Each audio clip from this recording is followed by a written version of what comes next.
Today we're going to be talking about the anatomy of a redesign and why you should not do a redesign and when you should do a redesign. So the purpose of a redesign is to improve usability, update the brand, or take the website into a new phase or era. If you don't have a good reason for it, a redesign could actually be detrimental. So, people love consistency, and they want, sometimes in that user experience, they want to keep that consistency. So first, before we begin, we're going to talk a little bit about BFM and who we are. BFM considers themselves your partner for digital growth. We have a passion for building businesses online, and we've been doing so for the last 12 years. We offer a very dynamic range of services, from digital strategy and audits all the way through creative design, website design and development, and app development, and all phases of online marketing, including SEO, paid search, email marketing, retargeting, social media marketing, etc. So we're a diverse team. We have 100 people in the United States and 100 people globally. We have a culture here at BFM that's based around converting traffic and converting qualified traffic on your website to your website, and then converting that traffic at a higher rate than all of our competitors.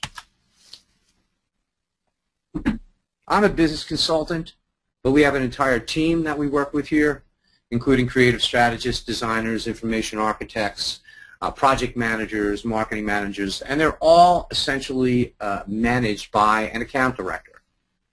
So each one of these folks is a expert at their own discipline. Whether or not they are working as a specialist in online marketing, or information architect, user experience, or user interfaces, they are each experts in their disciplines. So let's get started. So the question is to design or not to redesign.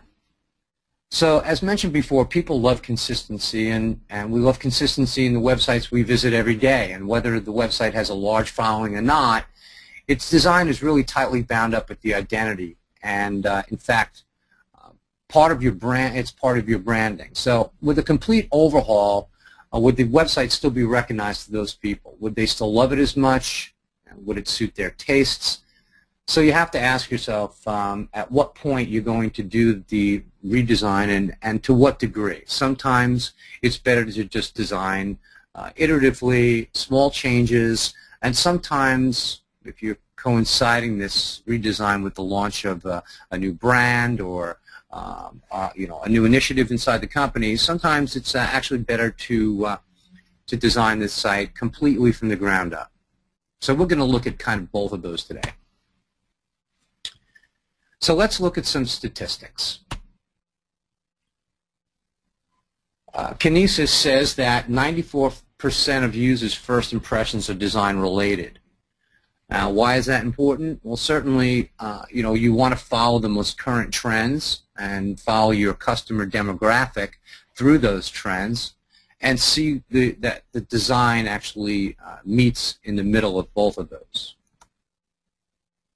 75% judge a company's credibility based on their website's redesign, or the website's design. So if a user comes to your site and that design resonates with them, you could very quickly start engaging with that user and turning their interest into action. 40% will abandon a website if it takes more than 3 seconds to load. Yeah, we all know how frustrating it can be waiting for sites to load. And also, as we know, Google is giving sites better rankings based upon their site speed, load speed. So it's important that we look at and test all the sites. We use a tool called GT Metrics, and at the end of our QA process, we're certainly looking at speed as a very important factor. As far as user behavior is concerned, 48% arriving on a site with a bad mobile experience is a sign that the company doesn't care about their customers. So again, Google is giving preference to sites that are built in responsive design over those that are not. So one of your criteria for when you ask yourself whether or not you should be doing a redesign is whether or not you're doing that redesign so you can rebuild the site responsively so it covers mobile, tablet, and desktop. If any of you are not sure what responsive design is, I can go into that in more detail later in the Q&A. So ask yourselves some questions. Before you do the redesign, how is my site converting? Are you seeing growth in your leads or your sales?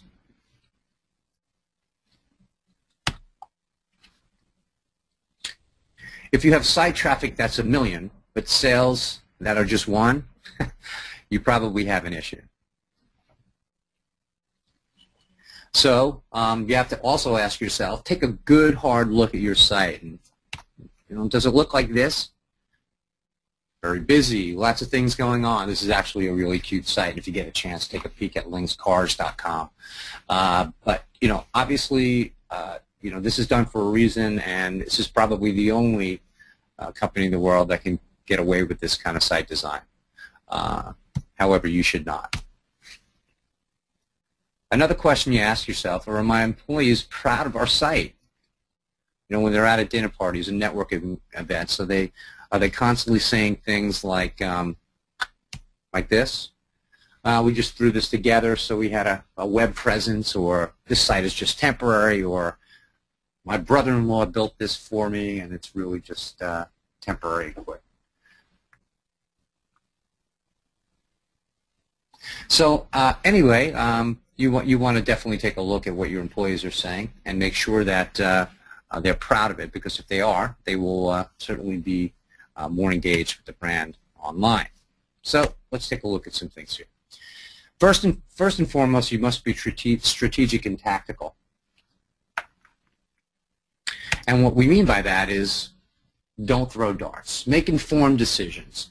And the way that we do that here at BFM is really to start with audits and research to find out where things are resonating and working currently with your site, and potentially where things are not.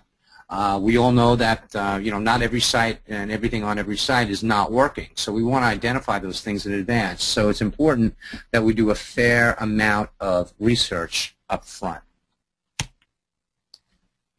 So again, we take an informed approach, and the way that we do that is we start with a project plan that begins with discovery, research, and planning before we get into design and development. So what is discovery, research, and planning?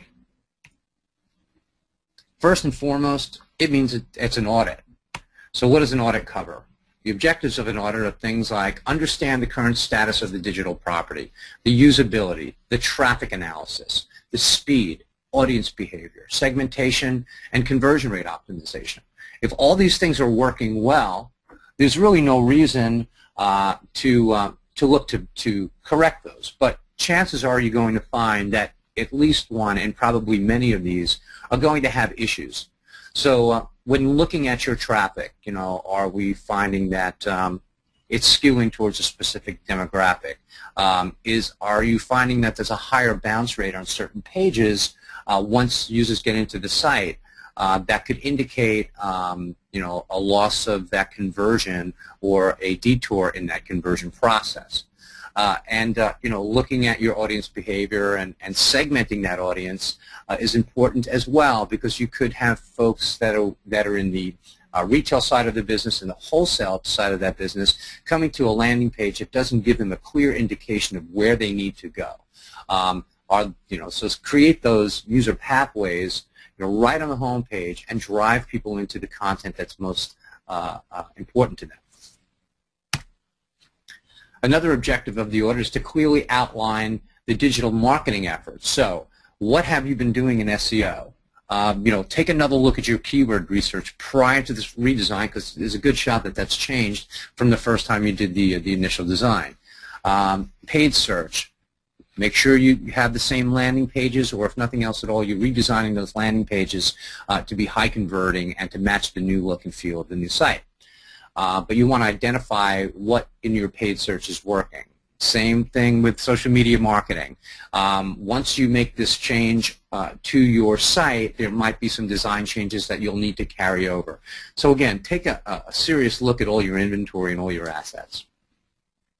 And also the objective of the audit is to inform SWOT. And SWOT analysis is strengths, weaknesses, opportunities, and threats. Again, you're using this to take an informed approach, but that includes looking at your competitors before you do a redesign.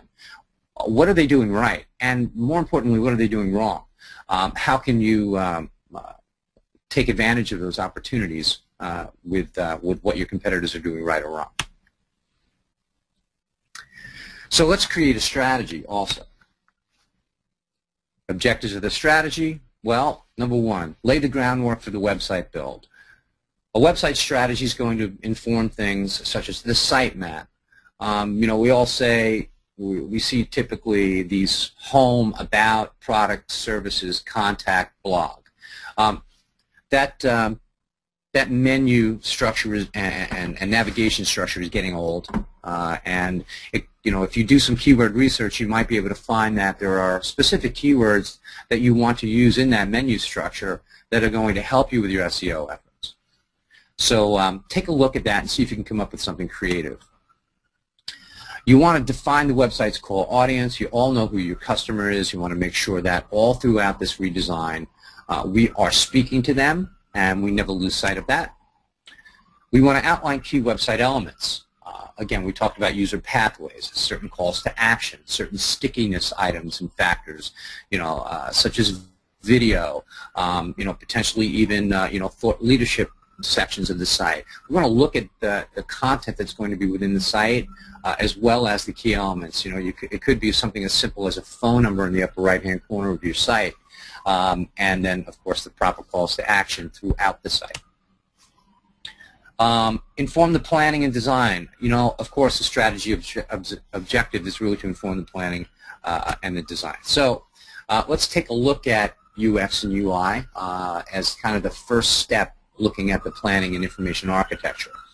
Here at BFM, when we do a planning specification, it covers many different deliverables such as UX UI, which is user experience, user interface. It also covers things such as task analysis and personas. So we'll look at the personas of again your core demographic, your core website user, and we create these personas. And those personas become the basis for which the task analysis and task flow is designed. So we want to take a certain persona and move them through the entire site to make sure that there are the proper pathways into the information that's important to them. Once we complete a task analysis, we'll look at things such as wireframing. Of course, we want to create wireframes in a sitemap, but we actually create an interactive prototype so that we can kind of click around and make sure that, again, these core features and functions are going to move a user through the site in the proper way. So what a lot of folks do is they get the smartest people they know, or at least the coolest. They stick them in a room like this with some Red Bull and Dunkin' Donuts for 8 or 9 days. And sometimes what they come out with is so unnecessarily complicated, where at BFM we take a much simpler approach. We definitely get the smartest people we know in a room, but we're doing it in a much different way. And that information architecture is all about, as I mentioned before, creating a solid sitemap, understanding what's going to be important as far as content in advance that we've defined in the website strategy with your marketing manager or your marketing specialists, as well as your creative strategist, and then setting up these wireframes with all the necessary information. As you can see here, we're talking about specifically, in this case, social media has been called out here. The login information that might be important in this case, or the main message or main images. All the basic information is going to be set up within these pages. But this isn't, the way the site is going to look. Obviously, it's going to be handed off to a designer who's going to put a coat of paint on it and really give it its aesthetic qualities and look and feel. So here are some tips for UX and UI. A site's user experience should be a balance of user input or qualitative input and data-driven or quantitative input. You really want to keep navigation simple and flat. We talk about having a flat architecture that the information that's important to a user should never be more than 2 or 3 clicks from the top of the site. So again, keeping it simple. The amount of options and paths should never overwhelm the user. And again, as I mentioned, you want to keep the site depth flat. Don't make users click through extra pages when unnecessary.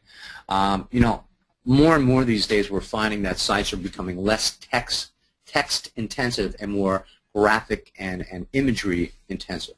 But text is still going to be important for certain users. So the recommendation is have the core pages really speak to things in bullet points and using iconography to kind of help guide users through the sites.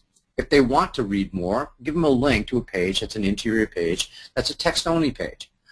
So it'll be there in the architecture, it just won't be the pages that you lead with. And this is something that's pretty funny, but we see this all the time. Make sure a user profile on my page is easy to find and globally accessible. Oftentimes we see that these my profile pages or my pages are so buried in such a busy architecture that they're not easy to get to and find.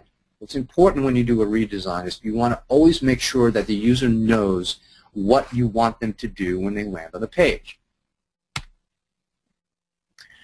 So let's look at the discovery and planning outcome. So we definitely want to create a sitemap and wireframes. We're going to be looking at messaging and tone of voice. Keywords and imagery for the content are going to be defined within this stage. The calls to action are going to be defined. And of course, we're going to define the user experience and user interface. So now we have everything that we need to move into the next phase, which is the creative and design phase. So ask yourself, who are we as a company and a brand? It's an important question. And if you ask different employees, if you ask different people in different departments, you're going to get different answers. So it's real important that you take a survey within the company to try to understand what the perception is of your company or brand. Again, oftentimes, we'll talk to someone that's in the C-level, and they'll rattle off their mission statement, and folks that are just right below them, won't be able to recite that mission statement and have a completely different outlook on what the brand represents to them. And brand pillars would be different from someone that works, in a low-level job all the way up to your CEO and president. So again, you want to make sure you're taking a survey from a wide variety of employees. If you're a small company, obviously it's not as crucial because if there's only a handful of employees that are working on a day-to-day and really running the company, you should hope that this information would be common among all of them. Okay, so does the following represent who we are, or who we want to be as a brand? Our imagery, our typography, our fonts, our site colors, our look and feel. All of this stuff has to be looked at and determined in advance. So when we're creating a brand toolkit for a client, we're really defining all of this, but based upon the research that we've done in the earlier phases, in creative strategy, in marketing, and in planning. All of this kind of comes together kind of at the same time. It all starts to make sense. So as we're going through a creative strategy at the beginning of the project, we're defining these things that, again, will inform the website design. So design has to work. In this case, this is an example of user pathways for this travel company. So we used iconography and different colors to help drive the user throughout the site. So when we say design has to work, but art does not. So we want to be artistic, but we really want to be smart in the way that we create this user interface. So something that seems obvious, but is, again, oftentimes we hear from clients that, they wanted to keep costs down, so they used a freelancer. But we recommend that you use a professional graphic artist to interpret your wireframes and not a developer.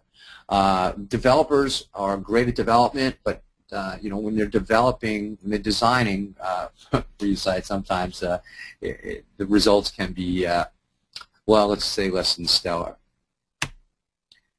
So here's an example of our interpretation where we took a wireframe created by an information architect and a creative strategist and moved it through the design process. And you can kind of see the similarities between the two. However, you can also see the artist's interpretation of that. Again, an artist is going to make it pretty, but again, it's not art. It's not necessarily art as much as it is architecture, and you want to understand that the difference between the two of those. So let's pull it all together. Some of the things that we discussed today. This is a before and after series here, so you can see that Transit Broker, one of our clients, had this very text-heavy site. There were no calls to action. This was actually the homepage. There wasn't even a phone number. I wouldn't have had to contact him if I tried. Oh wait, there it is. It's buried in the bottom left in 6-point font. So you really want to think about changing that. So here's what we did. First and foremost, nice strong header with their logo. Phone number is clearly identified at the top of the page. We moved into some nice messaging that spoke specifically what they are very clearly. We also started to create, drawings, illustrations, and diagrams so that it can explain in a visual way what the clients do. And then we start to use things like different user pathways. If you're in service management, procurement, an industry person, or if you're in telecom, those user pathways are set up for you. And then as we move down the page, we start to bring in products. Again, building upon the story. So here we're told the story right from the top of the page all the way through the services, and then finally starting to build trust using trust-building elements such as partner logos, affiliations, associations, and other trust badges. So there's a before and after.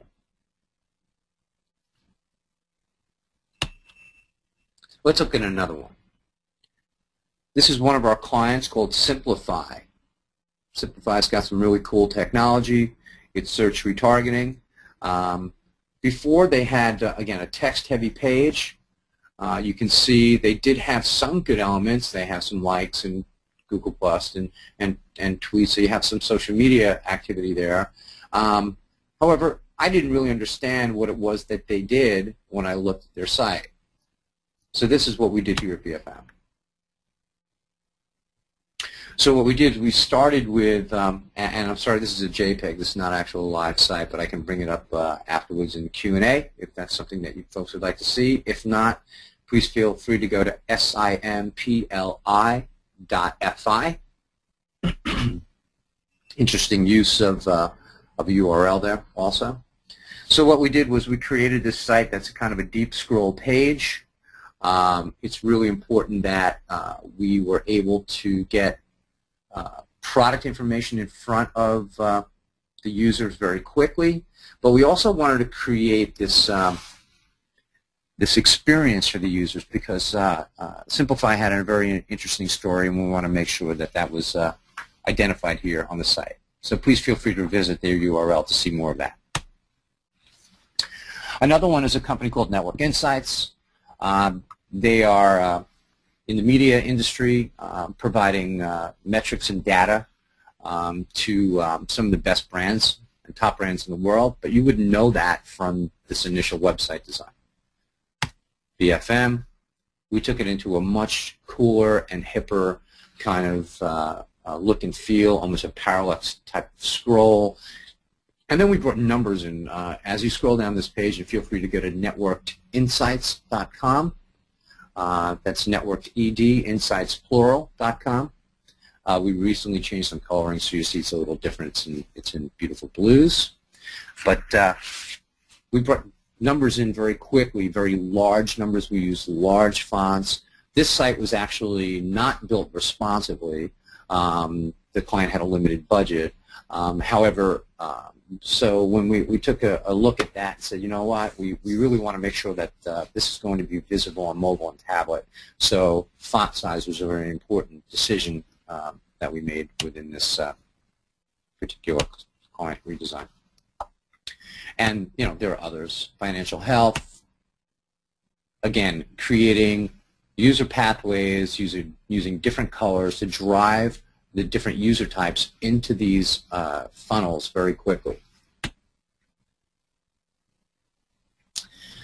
So a new site launch is a very good time to refresh your brand. So if this is something that is was important to you, something that you decided that you were going to do, well, you weren't sure when you were going to do a brand refresh, coinciding that with a site redesign is a good time to do it, and is typically very successful.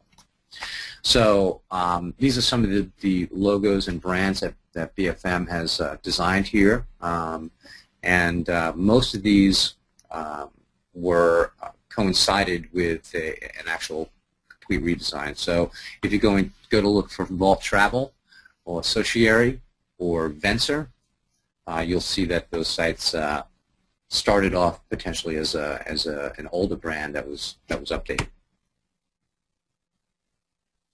So lastly, we move into development. So we recommend using the most current development technology available at the point of the redesign. So if your cousin is a PHP programmer and he does a little front-end coding, but he doesn't know HTML5, you might want to think about moving away from your cousin who's, to save you some dollars there on the development. So always look for the latest and most up-to-date technology that you can afford. Build your site responsive. Responsive design, and there'll be another webinar on this later on next month, but responsive design is a very important new design methodology for reallocating assets on a page based upon the size of the viewport. So I'm sure you've all seen when you see a website and then you look at it on your mobile phone, it's the same site, same content. It's just been optimized for that particular viewport experience. So Google is giving preference in search to sites that have a better mobile user experience. So responsively designed sites are going to come up higher in the ranks and search results in Google. Speaking of CMS, so as you know, your content management system is important. If you're building a basic brochure site, we recommend building that site either in all static HTML or using something like WordPress. WordPress does not handle e-commerce very gracefully, so we don't recommend WordPress for e-commerce. However, WordPress is a very powerful platform. Sites like the New York Times are built within WordPress, and WordPress has a new platform called WordPress VIP that is expensive but can handle tons of traffic, and it's a hosted solution. So, but on the e-commerce side, when it comes to CMSs, we recommend Magento. We think Magento is a wonderful platform, has all of the bells and whistles and cross-sells and upsells and related products and shopping cart and user accounts and order history, and a really brilliant back end for managing from 100 to 100,000 products. We have clients with many tens of thousands or even up to hundreds of thousands of products using Magento seamlessly. So choose a CMS that's going to grow with you. Also, during that redesign, it's important that you do not forget to do your 301 redirects. You want to make sure that pages that were ranking prior to the redesign are going to continue to rank. Now, there will be a dip in your SEO when you first redesign, I mean, Google needs a minute to re-index a site and understand, okay, yeah, this content is now here. But most of that typically comes back. We find there's about a 15%, 10 to 15% attrition on rankings after redesign. That stays with you for some time, but typically most of it will come back. Make sure you have a solid URL structure. I'm sure you're all familiar with that. You don't want to have characters and numbers, and if it's sitex.com/products/services/about-us/blog. These are the kinds of URL structures that you want to maintain and not have anything unnecessarily complicated that Google won't understand. Meta descriptions have become less and less important, but we want to make sure that the meta descriptions, those 155 characters that you see in the search results, are clearly entered into the pages on the site.